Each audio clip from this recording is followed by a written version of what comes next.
Alright, so yung Caltech doon sa bisection, siguro i-refine ko. Pero gumagana siya actually. Hindi naman siya Caltech, calculator syntax lang. Gumagana siya. So, pero siyempre, ha, doon na tayo sa basic, dali-dali. Kailangan ng masyadong Caltech na. Okay? So, puntahan naman natin yung susunod na topic. Our next topic would be the fixed point iteration. Balikan natin yung ayun, chart. Okay, so tapos na tayo. Actually, hindi pa tayo tapos sa bracketing method, pero iiwanan natin si regular false, si false position method. Bakit? Kasi si false position method is almost the same as the Newton-Raphson method. Okay? Although this is a bracketing method, kumbaga, mas applicable kasi ito dun sa mga mahirap i-applyan ng Newton-Raphson. Although si Newton-Raphson is the most accurate, precise numerical method para sa non-linear equations in one variable. Okay, punta natin sa open method. We have two, actually three.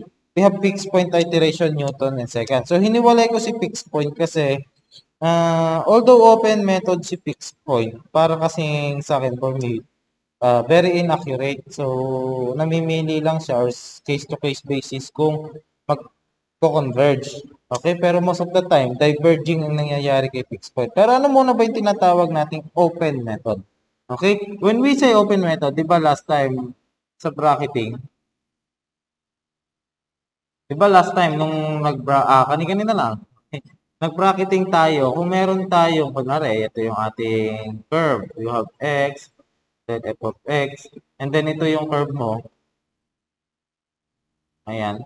So, in bracketing, ang ginagawa natin is we will take consideration of a two segment. Okay? Dalawang segment yung kinukuha.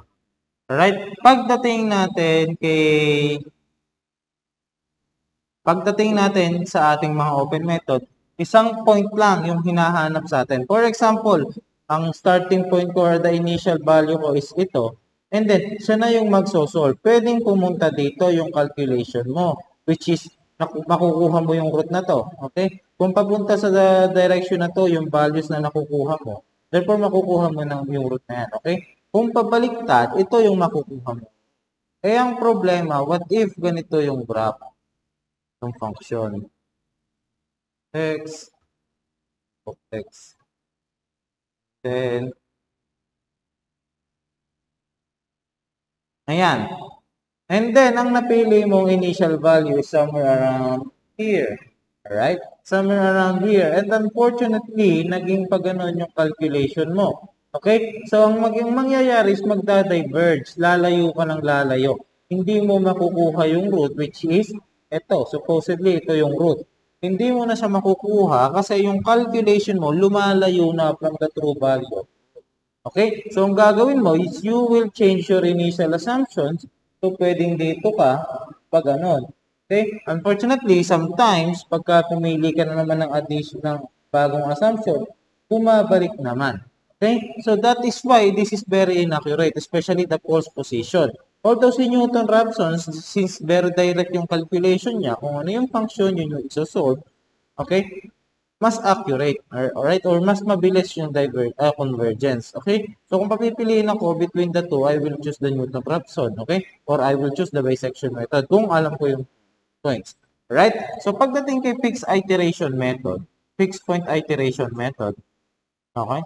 So, galing ito sa fixed point theorem from algebra wherein a fixed point of a function is a value that is unchanged, okay, by repeated application of the function. So, para mas madali, sabi daw, kung meron kang function f of x, okay, for any value of x, yung function niya is equivalent to x. Alright? For example, meron kang function na ganito. X is equal to x squared plus 2x plus minus 3. Ayan. So, ganyan yung function mo. Now, ang sabi, for any value of x daw, pag nasatisfy niya to, yung ating equation na to, that is your fixed point. Alright? So, medyo malalim kasi yung discussion with regards sa fixed point ng algebra. So, hindi na natin masyadong itatackle, pero yun yung konsepto. Alright? So, kung gusto nyo panoorin, actually, may ilan, na namamaster to. Well, actually ako hindi ko talaga master itong fixed point theorem since hindi to tinuturo sa college algebra. Okay? So, mga advanced algebra na to. Dati napahapyawan sa amin pero hindi naman ganun ka elaborative. Okay? So, we will talk about fixed point iteration. Fixed point iteration. Ang problema dito kay fixed point iteration, for example, we have the same problem. So, basahin nyo muna itong PDF bago kayo manood. Right? You have the same problem, x cubed plus 3x minus 5 is equal to 0. Ang sabi ni fixed point iteration is we will transform this equation daw into the form x is equal to g of x. Alright? Kagaya nung ginawa natin kanina. Alright? And to determine the fixed point, dapat itong at itong value na to, itong x is equal to g of x will be satisfied. Alright? So, the step 1 pala ng fixed point iteration is to transform. Alright? Transform into the form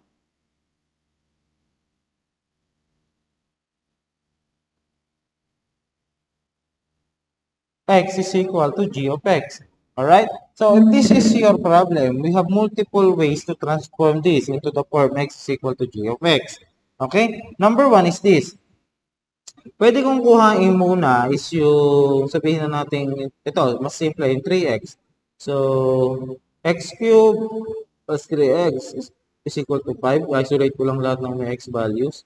Okay? So, pwede kong gawin ngayon, x is equal to 5 minus x cubed over 3. So, that is 1. Okay. The other, marami actually eh. Ito yung mahirap dito eh. Kasi sobrang dami. And sometimes, hindi lahat ito nagko-converge. Right? So, hindi lahat ito nakakasolve. So, ito naman, pwede kong gawing cube root ng ano? 5 minus 3x. Yan. So, that is 2. For x cubed plus 3x is equal to 5. Pwede rin naman ganito. 5 minus 3x over x squared. Alright. Pwede rin yan. Okay. So, pwede rin naman x cubed plus 3x. So, okay. Pwede rin naman x is equivalent to 5 over x squared plus 3. So, pwede rin yan. So, ang daming ways. Alright, imaginein mo kung sobrang complex ng iyong problem, edi ang dami mong magiging iteration. So, yun yung mahirap kasi probably ito, ang masosolve lang yung root, ito siguro, ito tatlo, kaya i-solve yung tatlo. Pero, hindi ka sigurado pa rin. Right? So, ito yung problema. PACHAM na naman tayo. Balik na naman tayo sa PACHAM solutions.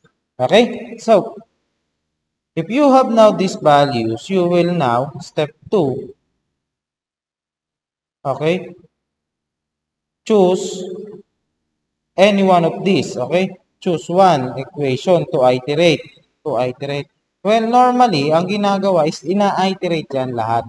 Okay? To get the true value, iterate. And then, okay, you will assume initial value. Sir, paano mag-assume ng initial value? Okay? So, hindi, any number can be your initial value, pero, ideally, pipiliin natin yung malapit doon sa true value. True value of the root. Which requires, ano yung nire-require niyan? Mastery or experience sa pagsosolve. Okay? So, hindi ka basta-basta makakapag-assume. Although, doon sa mga quizzes nyo, bibigay ko yung initial value. Alright? So, ang piliin natin, so, cube root dapat to. Ang piliin na lang natin is ito. Ito na lang, binago ko. X is equal to cube root ng 5 minus 3x. Yan na lang. Alright? And then step 3, pinaigsi ko na lang yung steps, although marami kasi pinagsama-sama ko na dito. We will iterate this. Iterate. Okay?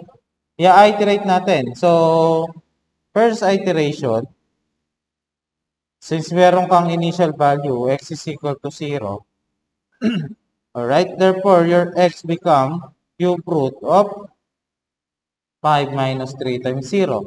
And that is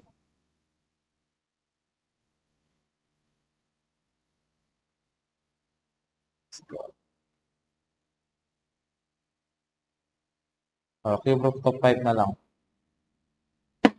1.7099. Kasi sulat na. 1.7071 na lang. Ayan, wala. Round up naman lahat eh. 1.71. Okay? And then your second iteration, x is equivalent to 1.71. Alright? So your x now becomes cube root ng 5 minus 3 times 1.71. And that would be half 71 negative 0.5066. Okay, 5066. And then third iterate,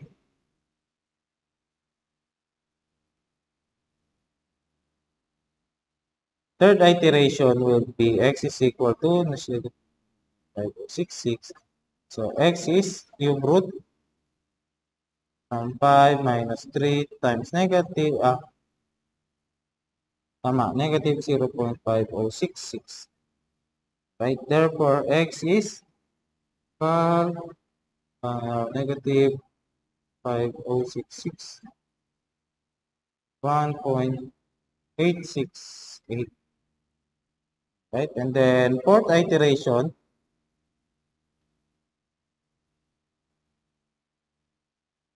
x is equivalent to 1.868. And your x is cube root of 5 minus 3 times 1.868. And x becomes 1.68 negative 0.8453. Okay. Then fifth iteration. So x is equivalent to negative 0.8453. And x is equivalent to cube root of 5 minus 3 times 0.8453. Okay.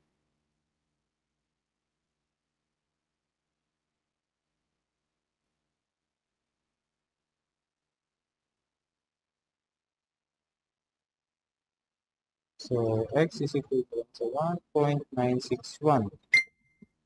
Right? 6 iterations. So, mababa yung accuracy ng ginagawa ko kasi nagra-round up na lang. Oh. But in your quiz, you have to be precise. Okay? So, sige, mag-4 na lang tayo. 4 decimal. 06.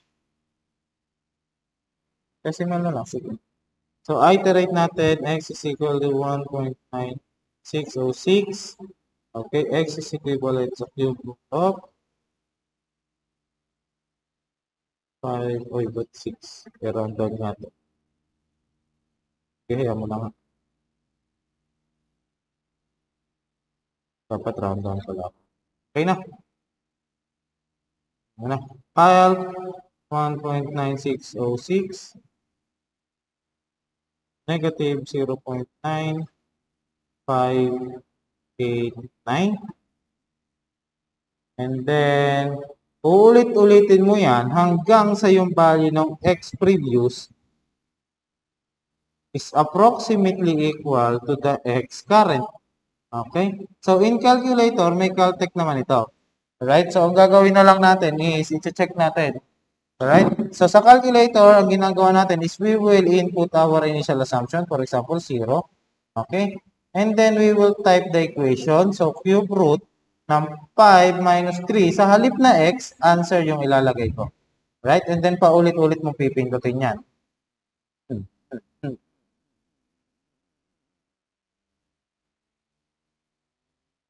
Ayun. So, as you can see, hindi na, nagbabago siya, pero dala-dalawa lang. Therefore, we can say that your initial assumption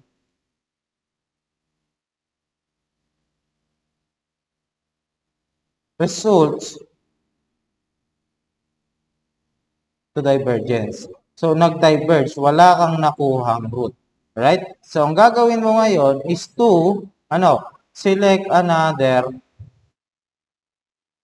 initial assumption. So, ayun, initial assumption ko naman, sa initial assumption 0, yan, results to divergence. Divergence. Alright. So, 1 naman ngayon. Paano ginawa ko? Okay? Para makapagpalit na initial assumption, 1 answer lang, and then balik ka ulit doon sa equation mo. Equal hanggang sa, as you can see, unti-unti nang hindi nagbabago. Hanggang sa hindi magbago. So, now, when the initial assumption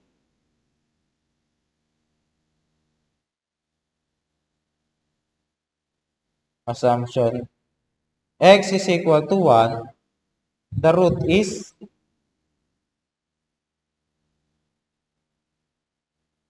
x is equal to 1, 5, 1, 5. Okay? So, paano sir pagka-quiz? Okay? So, ang gagawin ko sa quiz nyo is actually by hand. Alright? Ganito. Kagaya ng ginawa ko. Although, yung number of iteration is mababa lang ulit. So, mga 12 or 10 iterations lang. Okay? Now, after mo mag-iterate, syempre ilalagay mo yan sa box. Paano yung itsura niyan sa box? Okay? Pwedeng patayo, pwedeng pahiga, wala namang problema. Okay? Pwedeng nakatihaya or yung nakatayo. For example, ayan. This is your number of iterations. So, ilalagay nyo dito, initial. Alright, sa atin 1. So, this is x and then this is your g of x. Alright, and then ilalagay mo yung g of x, then iteration 2, 3, 4, 5. Alright, if your initial assumption is 1, therefore the value of x on your first iteration is 1. And then ilalagay mo na yan dito. Okay? And then kung ano yung makukuha mo dito, so ulitin lang natin. Ayan. For example, ito nakuha mo is 1.26. Ilalagay mo dito 1.26, the value of x. And then press equal mo lang ulit 1.06 na 1.069. Alright? And then equals mo lang ulit. Copy mo ulit yung 1.069 dito. 1.215. Then 1.215. Ito is 1.106. And so on and so forth hanggang sa mag-converge yung ating result. So that is fixed point iteration. Although hindi lahat nakakapag-converge. For example, gamitin natin ito. Gamitin natin itong value na to. So mag-initial assumption muna tayo, 1. And then 5 minus ans cube. Alright? Over 3. Then equal. So, wala. As you can see, sa dalawa na lang nagpapalit-palit. So, at the initial assumption of 1, nag-diverge ito. So, try natin sa 0. So, 0 tayo. Alright? And then, check natin. Yan. Diverge na naman. So, i-try natin sa 2. When the initial value is 2, diverge ulit. So, as you can see, nakadepende yan sa kung paano mo i-arrange. Alright? So, napakahirap pumili. That is why ako, tina-check ko muna sa calcu which equation is applicable, which equation yung pwede kong gawin. Okay? Kasi makikita mo kahit hindi pa siya mag-converge agad, from your previous result. So, ito yung advantage ng may table. Nakikita mo kung tama pa yung ginagawa mo. As you can see, unti-unting lumalapit or lumiliit yung value. Alright? Unti-unti siyang lumalapit doon sa true value. Okay? So, yung changes niya is consistent. So, asan na ba ako? Ito kasi, asan na? Wala. Yung root 5 minus ans cube. Basic, palit lang ako saglit ng limit. Uy, tama ba? Ay, mali. 3 ans pala yan. Basic. Uy, matilog ka ha. 3 ans. Then 1, palit ako ng limit, balik lang ako dyan. Right? So, kung napapansin nyo, yung value is naglalaro lang, hindi siya yung biglang nagja-jump. So, kung biglang magja-jump yung value, pwede mong sabihin na parang hindi na totoo, parang hindi na yun yung equation na dapat. Okay? So, yan, unti-unti siyang bumababa hanggang sa ma-reach niya yung true value. Okay? So, kung gagawin pa natin yan sa iba, i-try natin kung aling equation pa. Kasi dapat tatlo yung root na makukuha ko eh. So, try naman natin dito when x is 0. Ay, nag-diverge nga pala doon. Negative 1 na lang. When your initial assumption is negative 1, diverge. Okay? When your initial assumption is 5,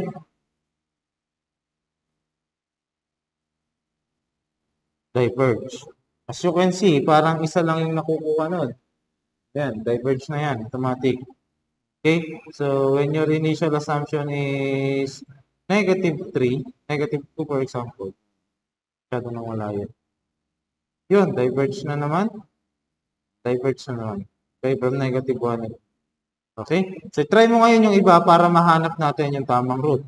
Okay? So, you have 5 minus 3 ants over ants squared equal. Okay, palit ako ng limit ng 1. Check ko to. Wala na. Error na.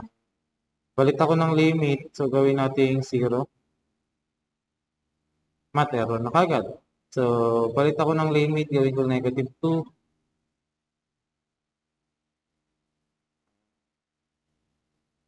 Wala na rin. Okay? As you can see, ang hirap. Ito yung ayaw ko kay fixed point iteration. So, hindi niya nako-cover lahat ng root. Okay? Kahit sobrang lapit na nung approximation mo, nung initial assumption mo doon sa true value ng root, hindi mo pa rin siya mapalabas kasi ang laki nung error, ang laki nung nagiging skip niya. Okay? So, doon yun sa mas malalim na mathematics. Okay? Pero since nandito pa rin naman tayo sa undergrad, then sabi nyo nga, hindi pa naman ito major sa inyo. Okay? Although this is already a board subject. Okay? So, hindi naman ganun kahirap. Okay?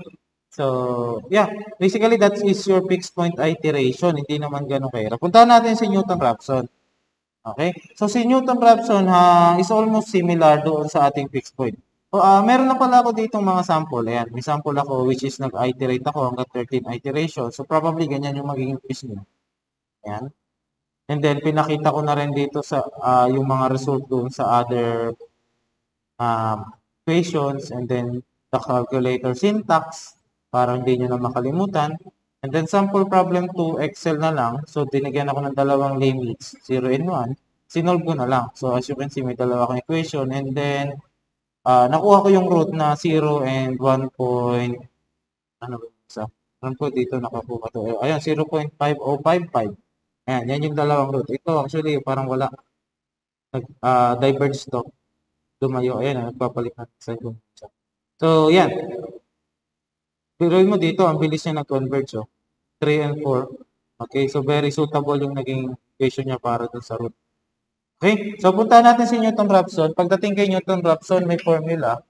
So the formula is x sub I or the current value of x is equivalent to the previous value ng x, which is x sub I minus 1 minus, okay, the value of that function with x is equivalent to the previous value of x, or f of x sub I minus 1 over the derivative of that function using x solved from your previous iteration, or f prime x sub I minus 1. Alright? So, mahirap lang intindihin. Yung iba kasi ang ginagawa nila, dun yata sa inyong module, n yung nakalagay, and then nakalagay doon n plus 1 tsaka n. Sa akin kasi, kung magpo-program ka, ipo-program mo to sa Symbolab, MATLAB, sa SMAT. So, very inconvenient yung ganong type of formula. So, lagi kang magre-refer doon sa current mo. Laging yung number of iteration I or N mo is your current iteration. Huwag mong gagawin na yung previous or yung mamayang iteration, yung kasunod pang iteration, yung sinosolve mo na ngayong current pa lang. Okay? So, medyo mahirap intindihin. Kasi hindi naman kayo aware doon sa programming sites. Alright? So, pero ganun lang yun. Okay? So, we have here few sample problems. Although ito yung pinakamabilis, ang mahirap lang dito, ang magiging problema nyo lang is yung pagkuha ng derivatives. Okay? So, same siya nung fixed point iteration, open method. Kailangan mo lang ng single point to determine to determine the root. Okay? So, fixed point that, ano pa rin tayo open method. Okay, so isang point lang yung kailangan natin. Pwede tayong ulit magpalit-palit ng initial assumption. Okay, paulit-ulit natin gagawin yon para makuha natin yung roots. Ang kagandahan kay Newton-Raphson, nakukuha niya lahat ng roots kasi hindi siya nagpapalit ng equation. Okay, so balikan lang natin saglit. Meron pala akong hindi na-discuss dito. Okay, so ang pagdating kasi kay fixed point iteration, di ba, tina-transform natin or dine-decompose natin itong ating original function into the form x is equal to g of x. Okay? Yung tinatawag kasing fixed point is the point wherein lahat ng equation na yan, kahit balik-balik ta rin mo, is nag-i-intersect. Right? So, in this problem, kung mapapansin nyo, ayan, ito yung general function natin, x squared minus 2x minus 4. Okay? And then, ito yung x1 natin. Ito yon yung plus minus. So, plus na lang yung kinonsider ko. Although, pagka minus, babalik lang yan dito sa babang ganon. Yan yung kulay green na line. And then, yung black line naman is yung ating second equation. And then, yung blue line is the third line. And then, yung purple line na naka-dash line is your x is equal to y. Okay? So, para masabi natin na yun yung ating fixed point, dapat kahit anong decomposition mo or kahit anong breakdown mo into the function, kahit anong tawag dito, transformation ang gawin mo doon sa inyong original function. So, in our case, ito yon x squared minus 2x minus 4. Merong certain point, certain point sa kung saan nag-i-intersect yung lahat ng decomposed or lahat ng transformed function natin. Okay? So, in this case, ito yan. 1 and 2. At the same time, doon sa point na yan, para masabi natin na yan ay ating fixed point, dapat mag-intersect din yan doon sa line na x is equal to y. Okay? Or x is equal to f of x. Okay? So, yun yung ibig sabihin ng fixed point. Right? Okay? So, bakit ko nasabi na hindi laging accurate? There are instances na kapag ka-iginrap mo yung iyong point, isa lang yung nakukuha na fixed point even though maraming root yung function. Okay? Especially kapag ka-involve yung mga trigonometric functions kagaya nito. Okay? So, sa function na to, halos parang iisa lang yata. So, hindi kasi ako makapag-open ng internet. Gusto ko sana ipakita sa inyo. Pero pwede nyo siyang itry dito sa Desmos. Ayan. So, for example, ayan. So, pwede siguro. Type ko lang, x is equal to 2 x is equal to 2 sine x.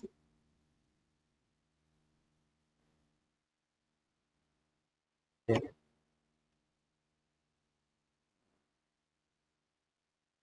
So, ito dapat is hindi actually x but rather x of 1.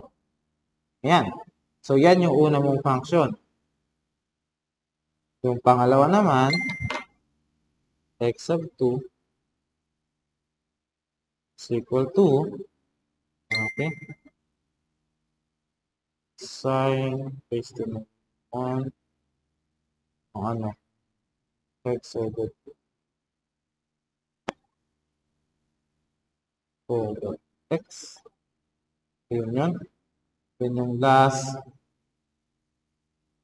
is square root ng sine negative 1 over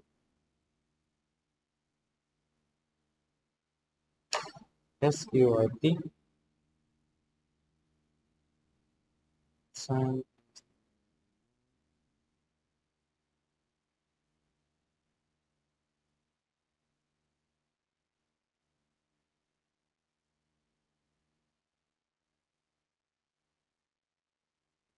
And then yung ating x is equal. Ayun. So kung papansinin mo, ang nakuha nating fixed point, ito. Right? Since nag-intersect dyan. Although hindi nag-intersect itong line na to, itong x squared. Pero ito yung ating generally makukuha. Ito yung kanya. Right? So hindi lang ito nag-intersect. Actually, pwede mo ito function. So, ito yung fixed point na makukuha dyan. 0.505. Nung ating initerate, ayun, si 0.505 and 0 siya. So, root din niya si 0. Kasi, although, hindi masosolve ng function yata na to si 0, sin negative 1, sin negative 1 x over 2. Yan. So, itong function na to, as you can see, hindi niya na-solve si 0. Pero the rest, na-solve naman yung 0. Siya lang hindi. Okay? So, ganun. Bakit hindi niya na-solve yung 0? Kasi, hindi naman niya nakuha yung 0. Okay? Hindi niya nakuha sa graph niya. Okay? Ibig sabihin, hindi part ng graph niya yung 0. Okay? So, yun yung mahirap pagka fixed point iteration. There are instances na ito, root din naman ito, pero hindi nasasakop ng ginawa mo equation. Okay? So, ayan. So, pag-practicean nyo to, actually, dito ako nagpa-practice minsan. Response. Alright. So, that is your fixed point iteration. Itutuloy ko na si Newton-Raphson. Okay? The formula for Newton-Raphson method or commonly called Newton method.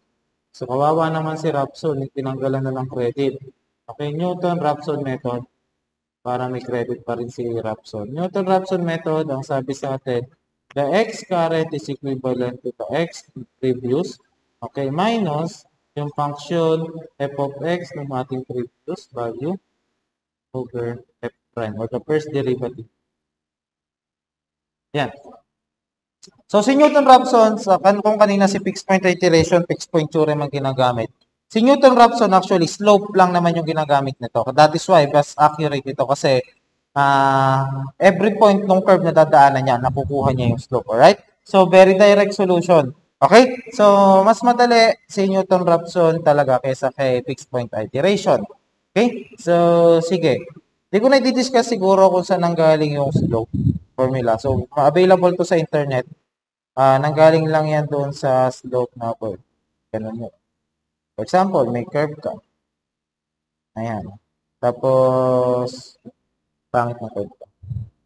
So, ulitin ko yung curve.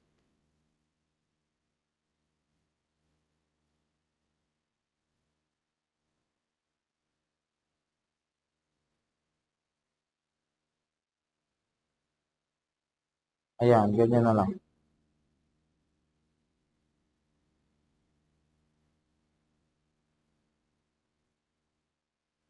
Ayan. Okay. So, si Newton-Raphson, kunwari, ito yung initial assumption mo. Ang ginagawa niya is nagdadragay siya ng slope. May slope yan. Ang value nito, syempre, f of x. Okay? Ito yung value ng f of x mo, ito yung x mo. Okay? So, ganyan yung nangyayari. Now, you will solve for the slope. The slope of the function is f prime x. Okay? And that is equivalent sa rise over run. Okay? And then that is, ano yung rise natin? Of x. And then our run, so ito yung ating x, yung I minus 1, x, I. Right? So, therefore, ito ay x, I minus 1, ito rin ay I minus. So, rewrite ko lang. Okay, balikan natin ha. Okay, so, ang sabi natin sa differential calculus, at any point daw dun sa curve, para makuha natin yung slope at any point dun sa curve, isang gagawin natin, kukuhanin natin yung derivative. So this is, in this case, this is xi minus 1. So that is the slope. And the formula for slope is rise over run.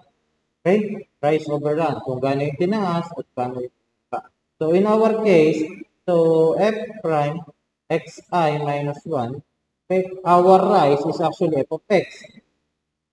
xi minus 1. Kasi ito is xi minus 1. Ha? Okay? And then your run naman is ito.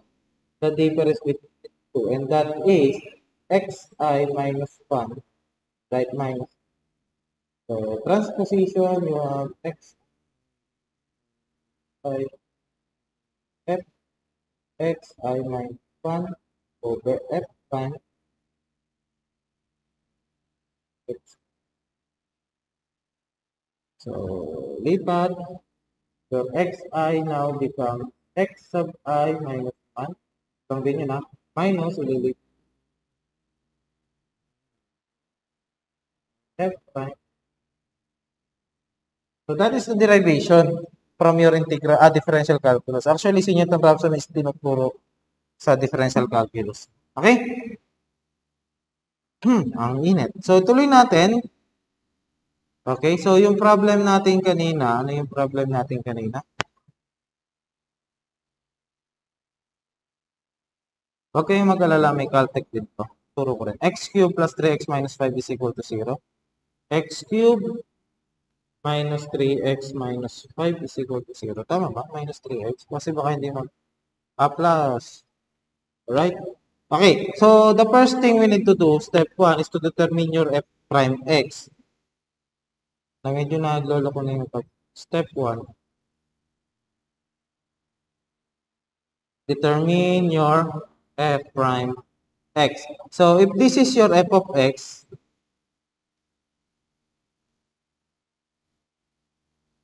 so your f prime x becomes, okay, 3x squared plus 3. Okay? So yan, dinerivative ko lang. Hindi marunong mag-derivative, mag-repeat. Okay? And then your step 2 is to, ano ba yung tawag doon? Create. Okay? Okay, basta i-create nyo na yung equation for x and equation for xi. So in this case, xi is equal to xi minus 1 minus, okay, so xi minus 1 cube plus 3 times xi minus 1 minus 5 over yung ating f prime. You have 3 xi minus 1 squared plus 3. Alright? So ito na yung ating equation. Ngayon, pwede kang mag-cancel, pwede mong pasimplihin, okay, walang problema yon. Okay, pero sa akin, I will keep it as is. So, mano-mano muna tayo. Mabilis ang convergence dito. Unlike doon sa kanina. X plus 3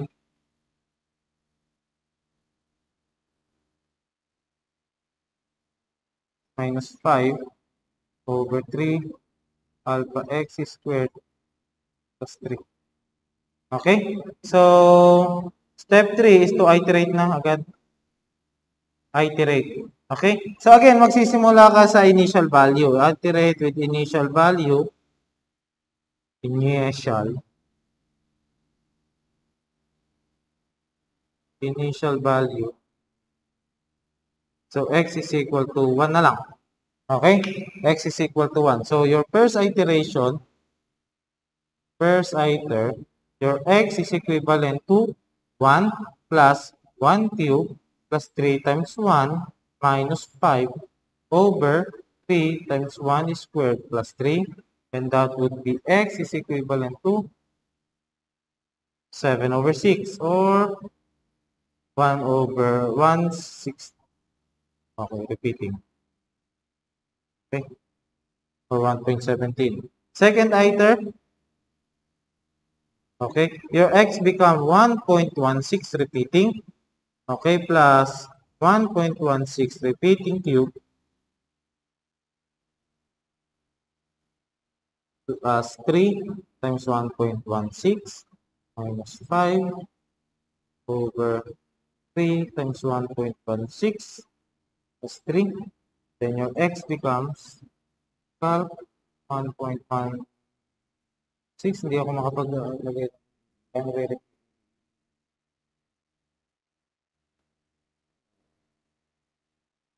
So, lagay ko na lang in 3. Kasi 4 decimal. Ayan. So, x is 1.1543. 42. So, 1.1542. Okay. Then, go to third iteration.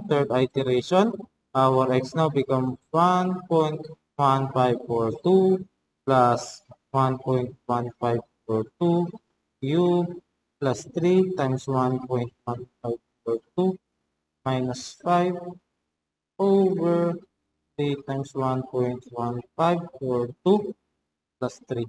Then your x becomes 1.1542.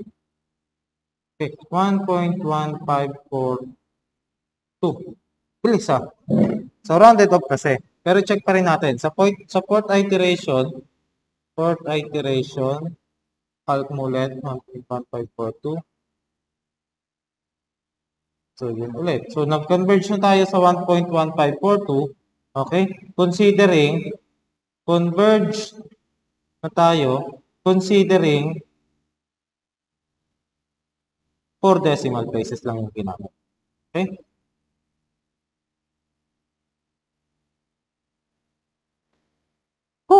Diba? Ang dali. Okay, by calculator tayo. Tatlo lang, tatlong iteration lang. By calcu.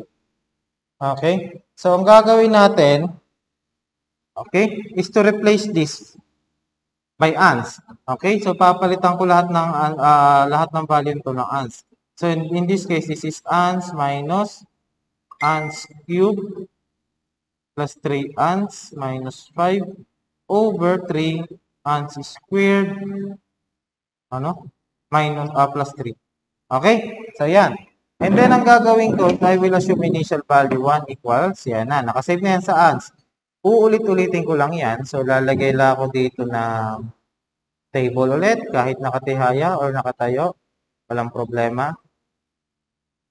Okay? Huwag lang nakaslant. Okay? And then, this is your x, and then this is your x, you have your f of x, xi minus 1. Ulitin natin.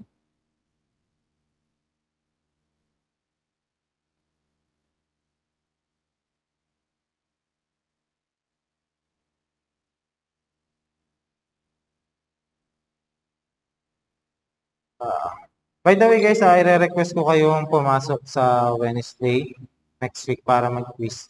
So doon ko na lang kayo pag-quizzen para makapag-isang sample problem pa tayo bago kayo mag-long quiz. So dito na lang tayo sa CELAB para unlimited yung time kasi ang hirap nung makagawal sa time. Okay? So sa table ang nakalagay is the value of x. Okay? The value ng x I minus 1, the value of x I minus 1, and then the value of f prime xi minus 1, and then the value of xi. Okay, ito yung I natin, 1, 2, 3, 4, 5, so on and so forth. So, in this case, the initial value is 1. So, hindi ko na kinompute, dinedirekta ko na lang. So, 1.16, lalapit ko yan dito, 1.16 equals, nakukuha kong 1.154, equals ko lang ulit. Copy ko dito yung 1.1542. This is also 1.1542. So, considering na hindi pa naman yan sakto, ayan. Uulit-ulitin mo lang yan. Ayun. So, hanggang 5 iterations nakuha natin. So, that is the Caltech for your Newton-Raphson. Si Newton-Raphson is the most advisable na gamitin kapag ka nagsosolve ka ng non-linear equations. Although, there are instances na ginagamit natin si regular palsy kasi sobrang hirap hanapin ng derivative ng function. For example, ang mga function may sobrang complex na nasa exponent na, o sobrang complex ng exponent, hindi mo na masolve or kailangan mong applyan ng mga techniques, okay, ng differentiation. So, doon pumapasok yung konsepto ni regular palsy or ni false position method. Pinasisimple niya yung mahirap na method ni Newton-Raphson. Sabi ko nga sa inyo, numerical method is continuously evolving. So, maraming method na nadidevelop. May stress over relaxation pa nga pagdating sa India. Okay? So, that's it. Actually, enough naman na ito kasi paulit-ulit lang naman ginagawa. And then you have here some problems. Okay? Na pwede nyong sundan, gamitin, tanongin sa akin, sir, saan ang galing, tulad nito. Ayan. Sa Newton-Raphson, madadali lang naman. Actually, sa age nyo na yan, siguro sobrang dali nyo nang naiintindihan ito. And then, aside from that, syempre, alam nyo naman yung pinasok nyo dito. Ayan, ako ganito yung table ko. Alam nyo naman yung pinasok nyo dito, active learning tayo. So, you be responsible sa pag-aaral. Dapat aralin yung maigi yung klase. Okay? Yung lessons natin. And then, for your problem set, ibibigay ko to today. So, to be submitted next week. Okay, to be submitted next week. Wag na next week. Siguro sa next week na lang. Doon sa exam date na lang natin. I think that is 19. Alright, 19 and 20. doon nyo na lang isubmit para meron kayong more than 1 week to prepare for this problem set. So, ito lang naman yan. The first part of your problem set is tinatawag nating bisection method. The tolerance is 0.001. Okay? So, ang nare-require ko is f of c. Dapat yung f of c is not 0. Okay? Or is not, ba't ang liit naman? 0.001. Parang ang bilis na ito makukuha sa bisection. Pero sige, ayan.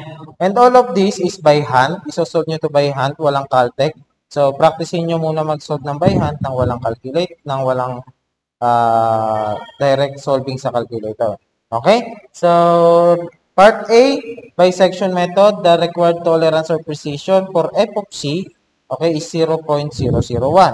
Okay? Dapat the value of f of c is 0.001 para maging acceptable yung value ng root. Okay? The first function is f of x is equivalent to x cubed plus 3x minus 2 from negative 2 to 1. And then the second function is y is equal to x minus e raised to sine x squared over 4 from pi over 2 to 3 pi over 2. Okay? When you are working with trigonometric identities na kagaya ng ganyan, always make sure na naka-radians yung inyong calculator and not degrees. Dapat r yung nakalagay sa taas, hindi d. Okay? Kung naman ang limits mo is 30 degrees to 60 degrees, edi walang problema. Ang makukuha mong value kasi dyan is malaki. Okay? And then, for part B, you will use fixed point method, fixed point iteration method, and then Newton-Raphson method. Okay? With the same problem, ang initial value for the first function is 1, and then the initial value of x for the second function is 2 pi over 3. Okay? You will submit this on September 19 and 20 bago tayo mag-exam. Okay? So, the coverage of exam is hanggang dito. So, your exam would be, Jacobi iteration, Poseidon, and then you have your bisection, and then fixed point iteration, Newton-Raphson. So, medyo mahirap yung magiging exam kasi lahat ito is iteration and meron kang dalawang type of equation na gagamitin dyan. So, yung una is system of linear equation, and then yung natitirang tatlo is nonlinear equation. So, therefore, medyo madugo yung magiging exam. That is why medyo mabait ako ngayon sa quizzes. Madadali na lang ang quiz. Okay? So, again, kailangan ko yung attendance nyo. Tagalog na lang. Okay? Next week, Wednesday, September 14, pupunta kayo ng school. Okay? Para mag-quiz. Yung main 3 and 4, ang schedule nyo is from 9 to 10:30. Okay? From 10:30 to 12 naman, yung main 1 and 2. Okay? Ang venue natin is CE Laboratory. Right. So, medyo ginahol kasi tayo sa time kasi ang daming nangyari. Okay? So, sobrang busy ko kasi with regards dito sa CE Lab na nag-aayos kami. So, yun. Kailangan kong i-prioritize ng konti.